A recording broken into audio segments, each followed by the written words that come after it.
السلام علیکم ورحمۃ اللہ تعالی وبرکاتہ۔ مرکز اہل سنت جامعہ رضویہ منظر اسلام کے یوٹیوب چینل ہم سبق درس نظامی میں آپ کا خیر مقدم ہے۔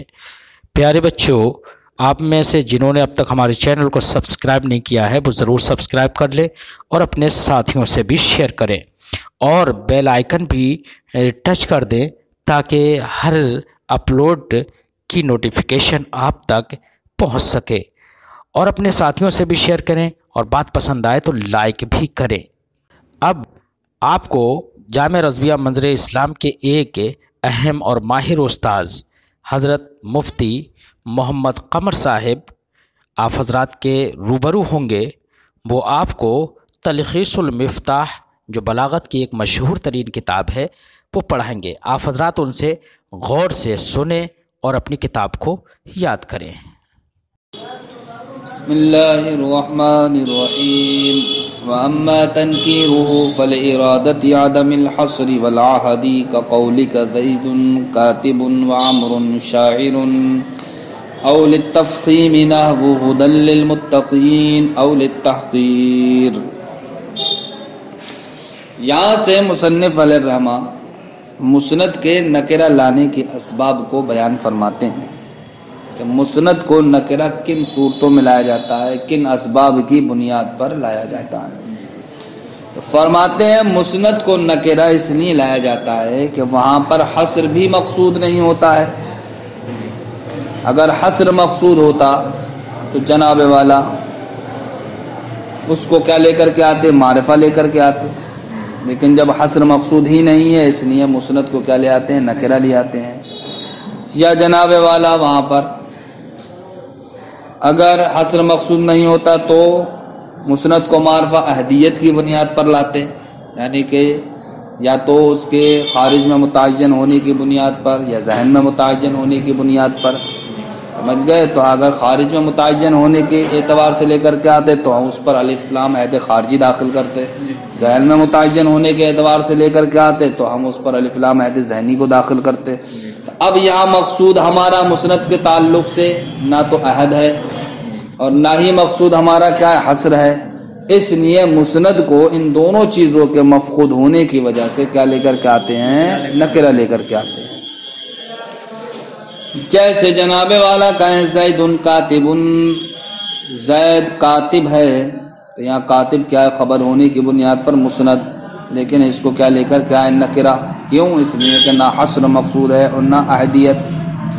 ایسے ہی عمر شاعر، عمر کیا ہے؟ شاعر ہے، یہاں پر بھی شاعر کیا خبر، اور خبر کو کیا لے کر کے آئے ہیں؟ نکرہ۔ کیوں؟ اس لیے کہ نہ تو حصر مقصود ہے اور نہ ہی احدیت۔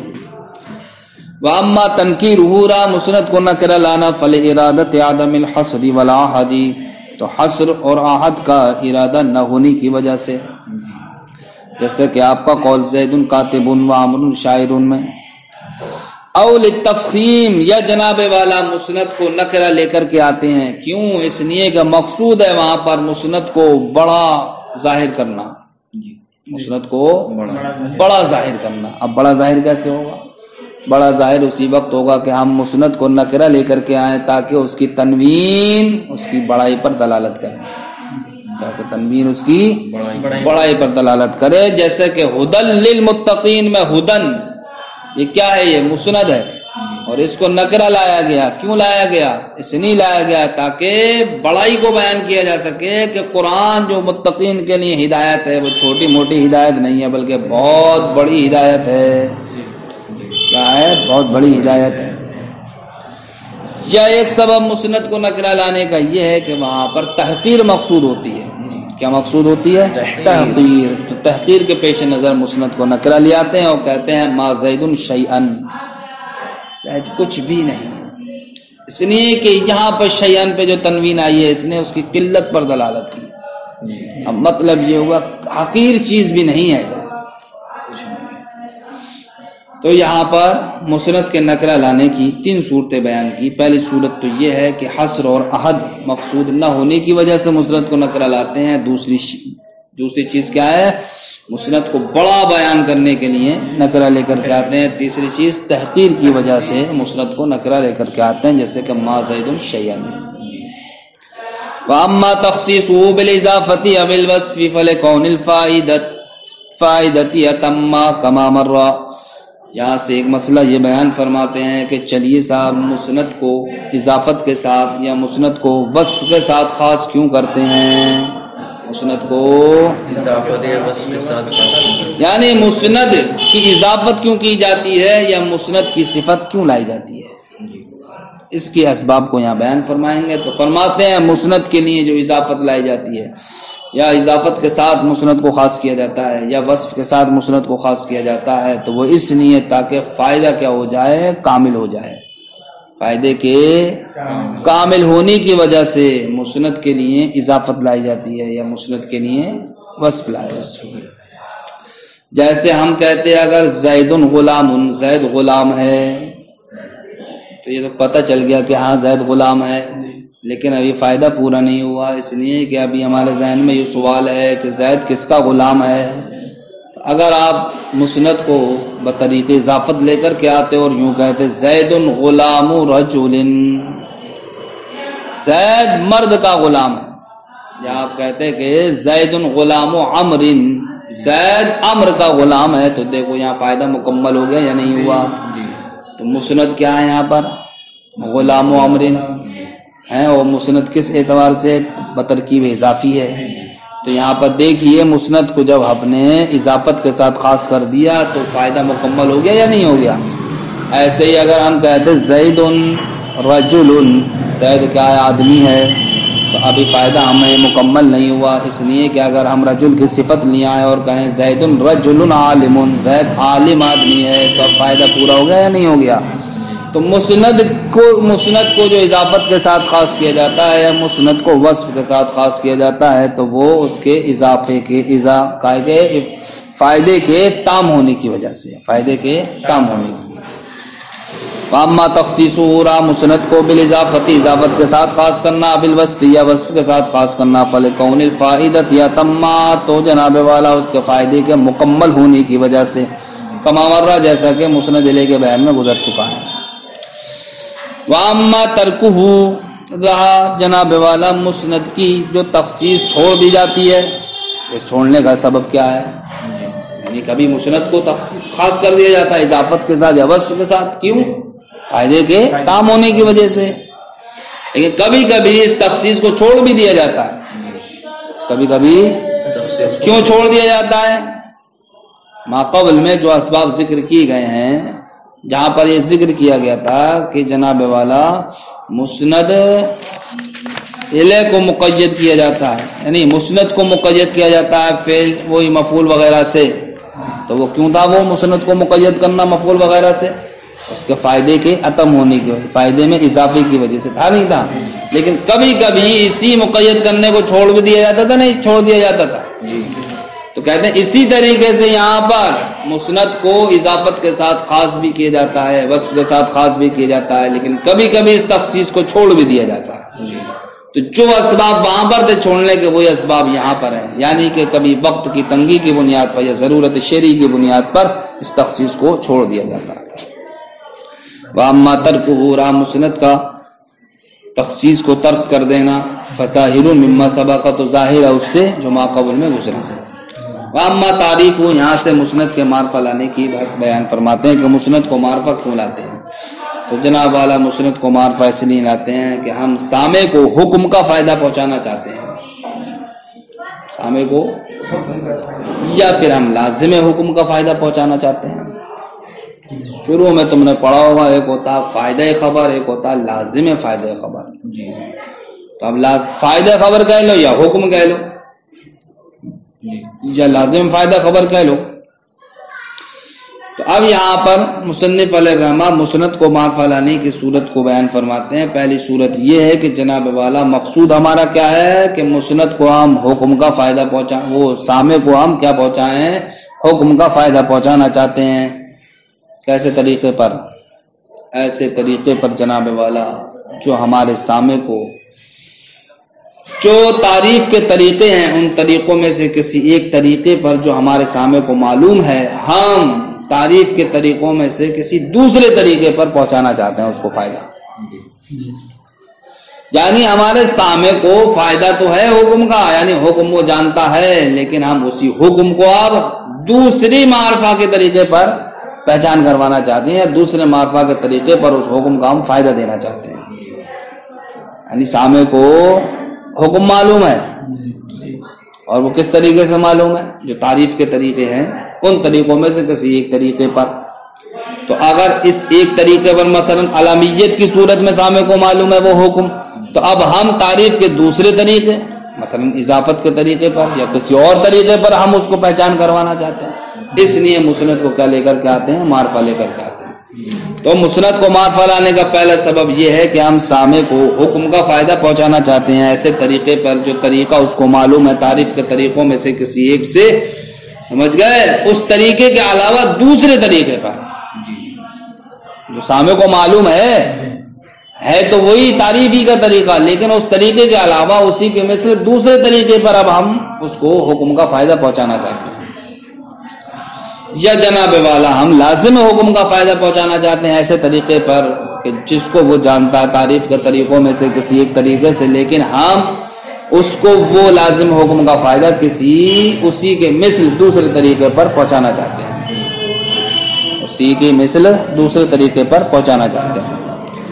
جیسے ہم کہیں زید اخوکا، زید تیرا بھائی ہے، یہاں پر مسند کیا ہے صاحب؟ اخوکا، بترکیب اضافی ہونے کی وجہ سے یہ کیا ہو گیا؟ یہ معرفہ ہو گیا۔ تو مسند کو معرفہ لائے نہیں لائے؟ مقصد کیا ہے آپ کا یہاں پر؟ یا تو جناب والا آپ کو حکم کا فائدہ پہنچانا ہے سامع کو ایسے طریقے پر، سمجھے، جس طریقے سے، ایسے طریقے پر کہ جس طریقے وہ تعریف کے طریقوں میں سے کسی ایک طریقے سے وہ اس حکم کو جانتا ہے، لیکن ہمیں تعریفی کے طریقے میں سے کسی دوسرے طریقے پر اب اس حکم کا فائدہ پہنچانا ہے اسے۔ تو اب یہاں پر زید جب ہم نے کہا تو عالم ہونے کی وجہ سے معلوم ہے نہیں ہے سامع کو؟ ارے زید یہ خود معرفہ ہے یا نہیں ہے؟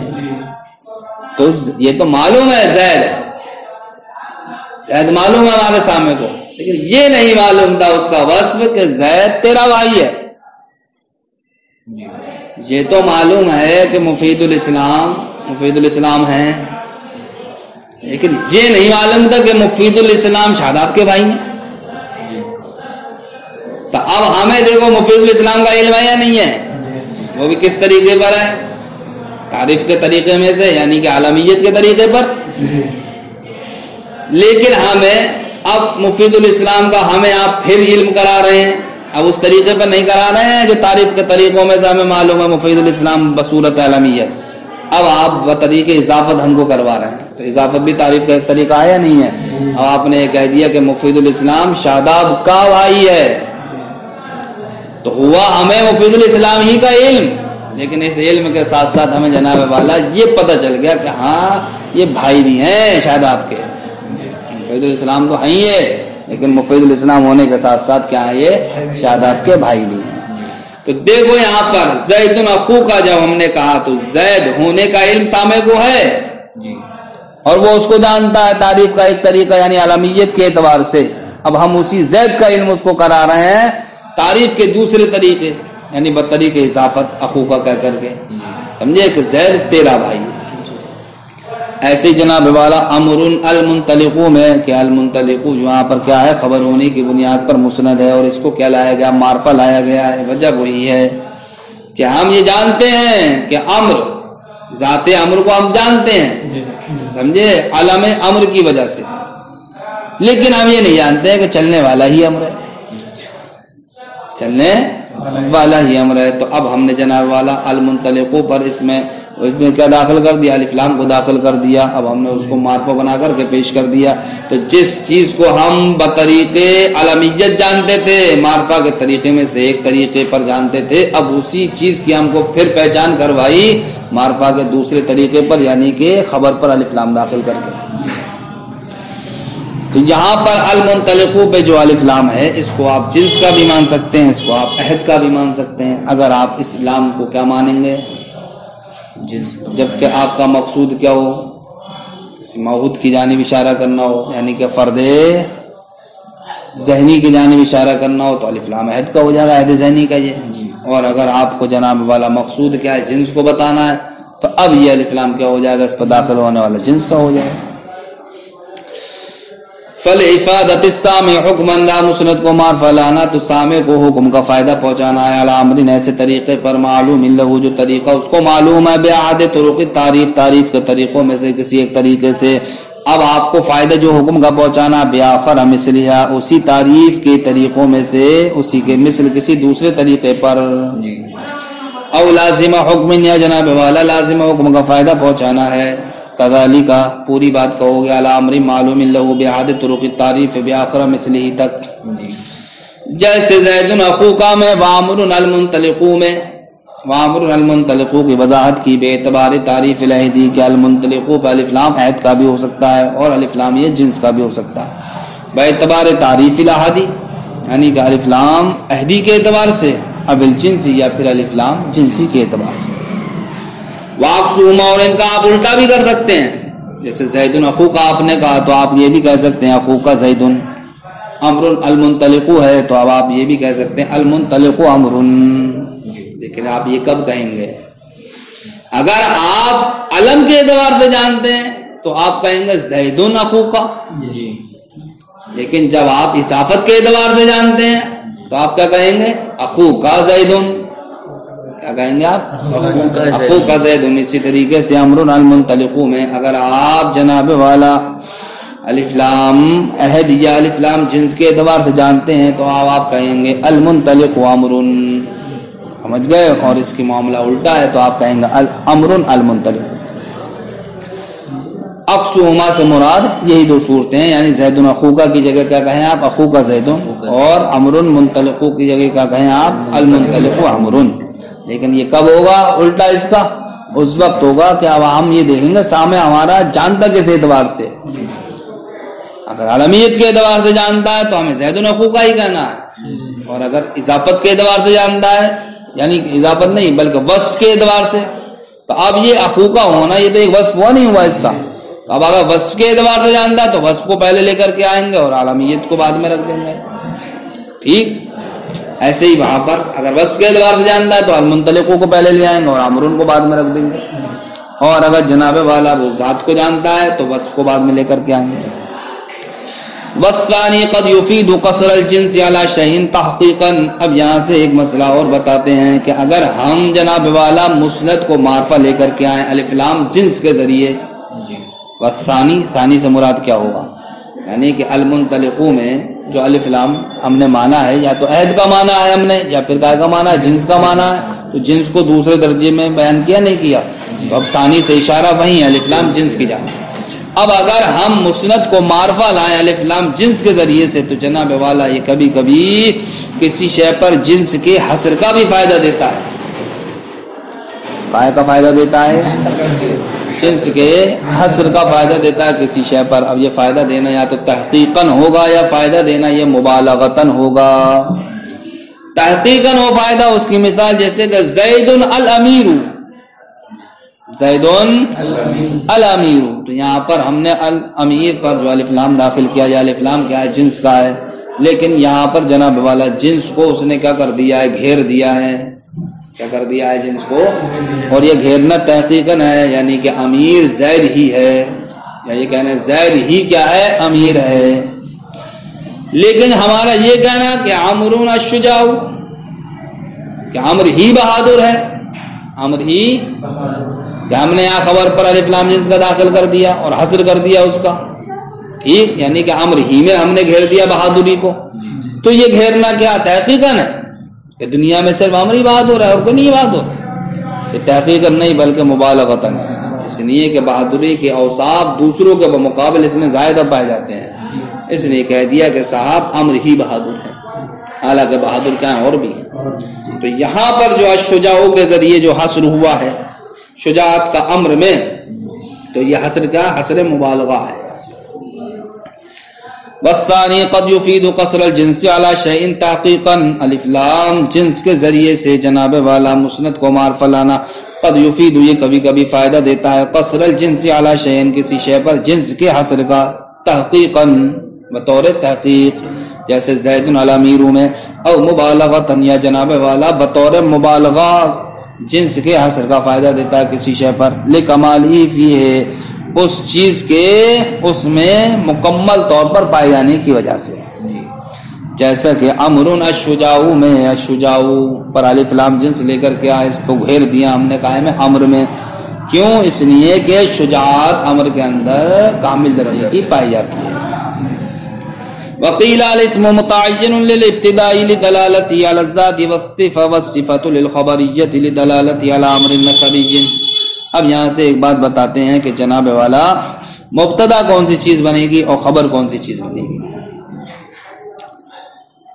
تو آپ جانتے ہی ہیں کہ جو ذات پر دلالت کرتا ہے وہ مبتدا بنتا ہے، جو وصف پر دلالت کرتا ہے وہ خبر بنتا ہے۔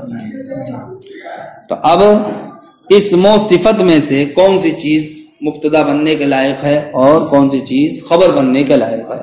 تو کہتے ہیں کہ اسم یہ متعین ہے مبتدا کے لیے، کیوں؟ اس لیے کہ یہ ذات پر دلالت کرتا ہے، اور صفت متعین ہے خبریت کے لیے، کیوں؟ اس لیے کہ یہ امر نسبی پر دلالت کرتا ہے۔ کیا دلالت کرتا ہے؟ امر نسبی۔ کہا گیا الاسم متعین، اسم متعین للابتداء، ابتدا کے لیے یعنی کہ مبتدا کے لیے، لدلالتہ علی الذات، ذات پر دلالت کرنے کی وجہ سے، والصفۃ للخبریۃ، اور صفت متعین ہے خبریت کے لیے، کیوں؟ لدلالتہ علی امر نسبی، اس صفت کے امر نسبی پر دلالت کرنے کی وجہ سے۔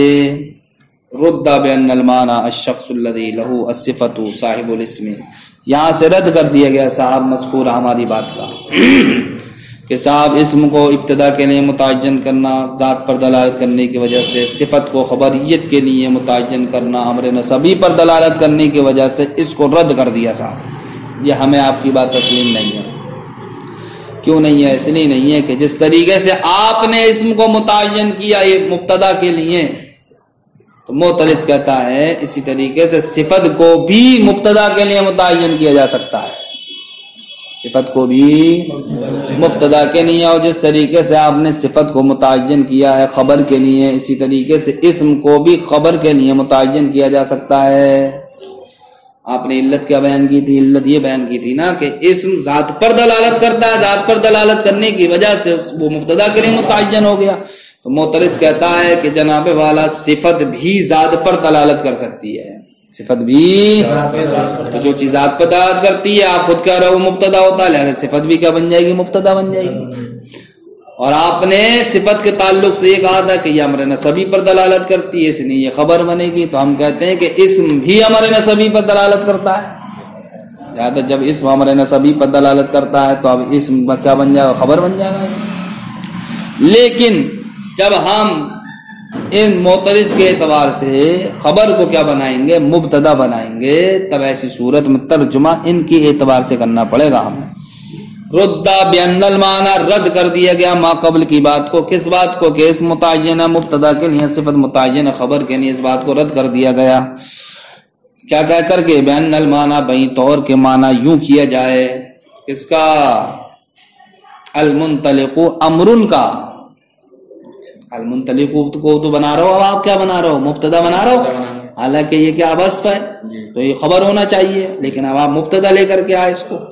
تو اب آپ المنطلق زید کا معنی کیسے کریں گے؟ ایسے کریں گے الشخص الذی، کہ وہ شخص جس کے لیے صفت انطلاق ہے، وہ شخص جس کے لیے صفت انطلاق ہے، صاحب الاسم، صاحب اسم ہے، جس کے لیے صفت انطلاق ہے وہ کیا ہے؟ صاحب اسم ہے۔